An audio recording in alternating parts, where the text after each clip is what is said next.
Alright, so we have our HTML done. Now we're going to start the CSS. But before we do that, we want to make sure that we have our workflow set up for using less. Alright, so what we want to do is open up WinLess. Okay, so what I'm going to do here is I'm actually going to drag in the entire folder. Yeah, I'm going to drag in the whole newsletter folder. Okay, I'm going to bring it right in here. And it automatically finds the less files. Alright, so we don't want variables to be generated. We don't want that to be compiled at all, because we're just going to basically import it into our main file. So we want to uncheck that. And the output file here by default is css/main.css. Now we named our style CSS, so we want to change this. Select output file and just select style.css. That's fine. Alright, so now every time we save, we'll see a log come in here. Alright, so let's go ahead and do something here. We'll open up the HTML file and also the main less file. Alright, and let's just do something here. We'll say body background black. Okay, if I save this, you can see we have a log entry here, and the compiler result is a success. So if we go ahead and reload, we now have a black background. And if we go into our CSS file, you can see that the body background black. Okay, so whatever we put in this main file is now going to be compiled into this style CSS file, which we don't want to touch. Okay, so now what I want to do is import the variables file. Alright, so let's go ahead and open up the variables file. Alright, and the first thing I want to do here is our colors. Okay, so we're going to have a variable called primary color and also secondary color. Okay, and I'm going to go grab these values. The primary color is going to be that orange color. Alright, and then the secondary color is going to be that brown. Okay, so that's all we need for our variables. So I'm going to save the less file, go to the main, save the variables less file, then go to the main less file, and I want to import the variables file. So I'm going to say import variables.less. Alright, and if that's imported properly, we'll be able to use that secondary color. Okay, so I'll save that. Okay, now you can see we got a parse error, unrecognized input, main.less on line 3. So basically, I don't think it's reading our variable file. Oh, we don't have a colon. We gotta put a colon here. Okay, save that. We're still getting an error. Unrecognized input. Oh, you know what? I'm using SAS syntax and using a $sign. We need to use the @ sign. Okay, so that's a good reason why you should figure out which you like better, SAS or less, and stick to it, because it can get confusing. So let's see. Okay, so you can now see that our last compiler result was a success.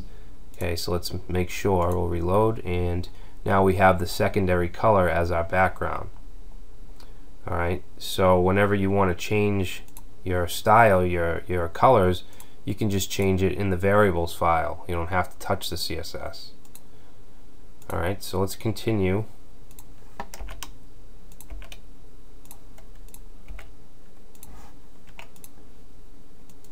what I want to do before we do any do the body or anything else, I want to do a little reset here and just use the asterisk and then set padding and margin to 0.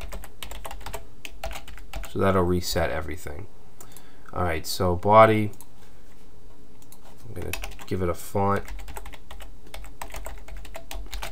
Font family, I'm going to use Georgia.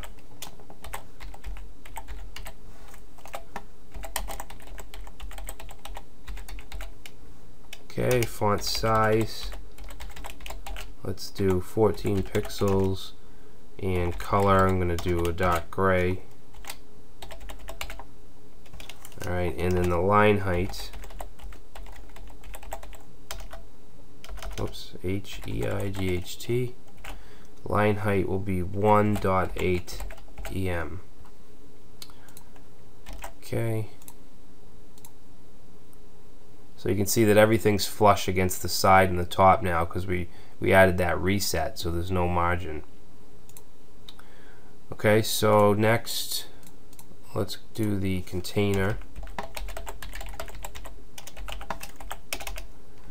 Alright, so the width, by the way, this is a responsive template. I don't think I showed you that, but if we go to the finished one and resize the browser, you can see that it still looks good. Okay, we stopped the flow to the images so they're all lined up nicely. Alright, so the width we want to do 50% because we want it to be flexible. We don't want to use a fixed width. And then margin, I'm going to set the container 20 pixels from the top and bottom, and then set the right and left to auto. Okay, overflow, I'm going to make hidden, and background is going to be white. Now I want to give the container a border radius of 10 pixels, and I think that this is a good time to actually use a mix-in, which is basically just kind of like a function. It's a block with pre-made code. And the reason for this, that I want to use a mix-in for the border radius, is that you should always use the vendor prefix versions of the border radius property. So MOZ for Mozilla, WebKit for Chrome, and instead of having to type out those 3 lines, we can create a mix-in. Alright, and I'm just going to create the mix-ins inside of the variables.less file. If it's a big project, you may want to create a less file specifically for mix-ins, but we're not going to have very many, so we're just going to use the variables file. So border radius mix-in. Alright, so what we want to do is say dot border radius, and this can be whatever you want. This text is just a made-up mix-in name. Alright, and what we're going to do is set a default. Okay, if you have experience with many programming languages, you can set the default from within the parameters. Alright, so what we're going to do is say radius. Okay, we could leave it like this, and then there will be no default value, but I want to say 10 pixels. Alright, so if we don't include a parameter, a radius parameter, then it's going to be 10. Alright, and then we just got to write the code. So WebKit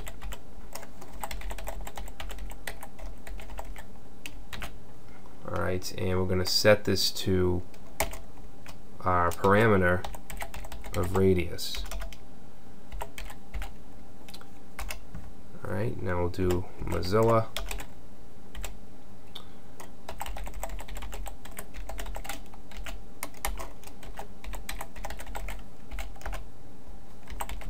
And border radius.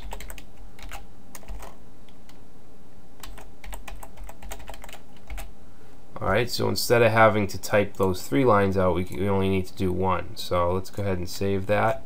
And then inside of our container, we're just going to say dot border radius. and we don't have to provide a parameter because we want the default of 10 pixels. Alright, so let's save this and see what we got. Okay, so we have our container, white background, we have our borders, a border radius.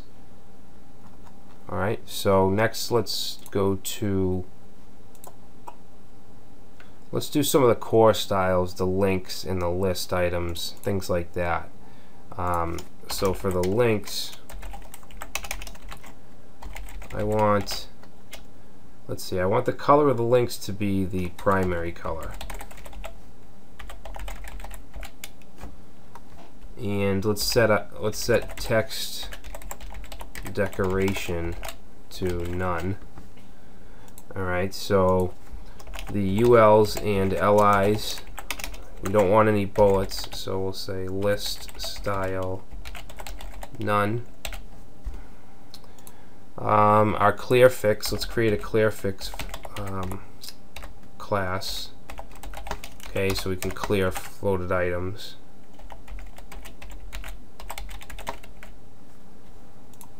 Alright, and I'm going to set a line height and a bottom margin for the headings.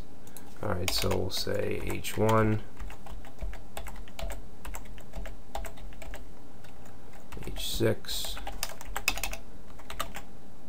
I'll set a line height of 1.8 EM and a margin bottom of 10 pixels. Alright, so let's look at the page. Okay, so let's start with the navigation here, and I'm just going to use the nav tag that we used. If you have more than one nav on your page, make sure that you give it a class or an ID to style it. Since we only have one, I'm just going to use nav.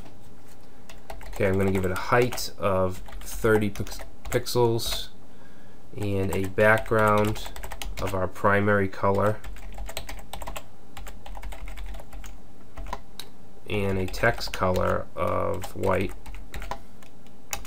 and some padding. So we'll do padding 5, 5, 0, 5. Alright, so for the nav UL, I'm going to float that to the right. I want that to be on the right side. Okay, so let's take a look.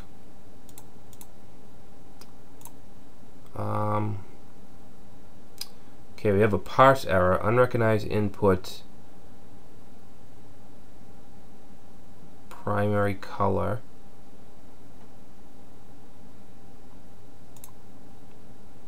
Huh.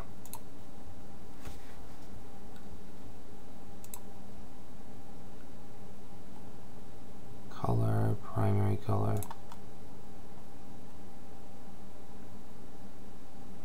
What did I do wrong here?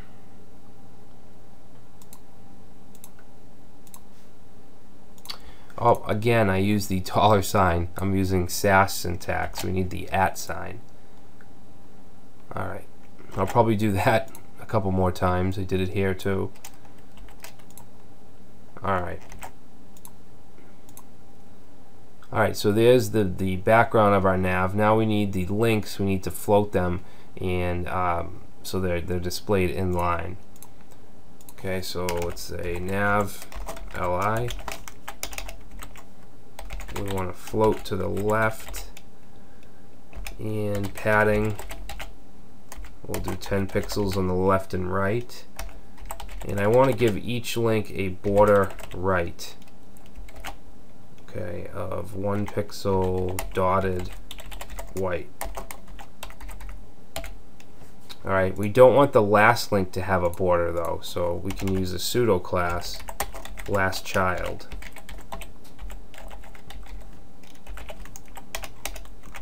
Okay, and then we'll just say border 0.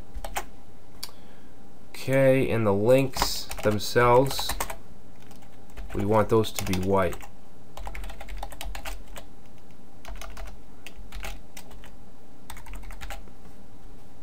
And to hover, let's hover over them and make them a little darker. So nav A, hover, let's say color CCC. Okay, so that should do it. Let's reload, and there's our navigation. Looks good. You can see there's no border at the end of blog. We use that pseudo selector last child. So let's see what we got next. The header, it looks good. I just want to add a little padding to the top and bottom.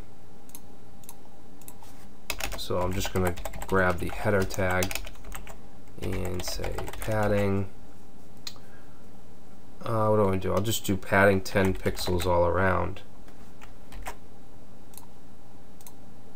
There we go. Okay, so for the showcase, basically all I want to do with this image is I want to add, first of all, I want to make it width 100% just so it always goes from side to side. And also right now I believe it's stretched out bigger than its container, so you always want to, well, usually you always want to, doesn't really make sense, does it? Usually always you want to give it 100% width so that it just takes up its container div's width. Alright, so let's do that. We'll say showcase image, let's say width 100%,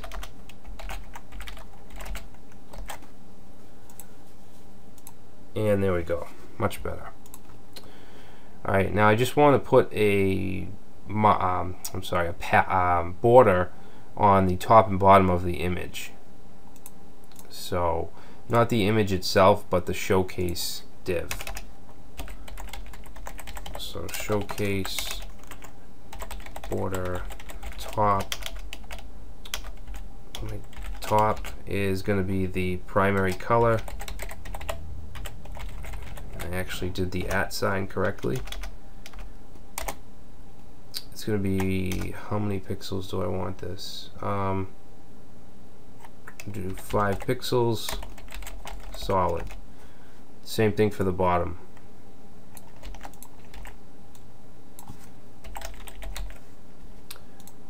Alright, and then I just want to give a margin bottom. Actually, hold on, let me save this and check it out. Yeah, see how the image ends and we have a little white space here. What we want to do is give a negative margin to the bottom of the image to bring this up. Okay, so showcase image margin bottom, and we're going to say negative 10 pixels. There we go. Actually, you can see the border is a little cut off, so let's do let's try negative 8.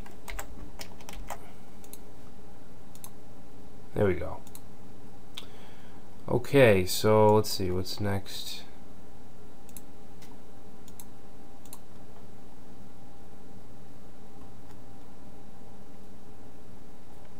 Page header.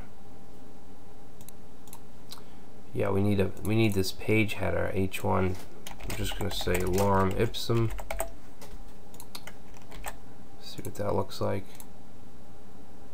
Alright, so we have a class h1 with the class of page header, and I just want to kind of just add a border to that. So let's go, and we're going to do page header, and I'm just going to add a border bottom, and we'll do a gray solid 1 pixel.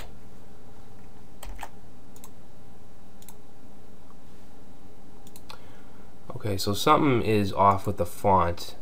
Alright, I think we're supposed to have a Georgia font. And I spelled Georgia wrong. We just need an R in here. I knew something was off. Alright, so you can see that this area below the image, everything's flushed up against the side. because we zeroed it out. So what I want to do is wrap all this in a div with the class of content and then add some padding to it. So actually, did we already do that? Did we already wrap it? Yeah, okay, so we have the div, we just need to style it. Alright. So I'm going to say content, and we're just going to give it some padding.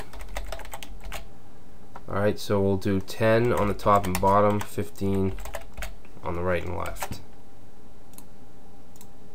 There we go. Alright, so we still have a bit to do for the specials and then down for the new menu items. So I'm going to stop the video here and we'll finish the main CSS in the next section.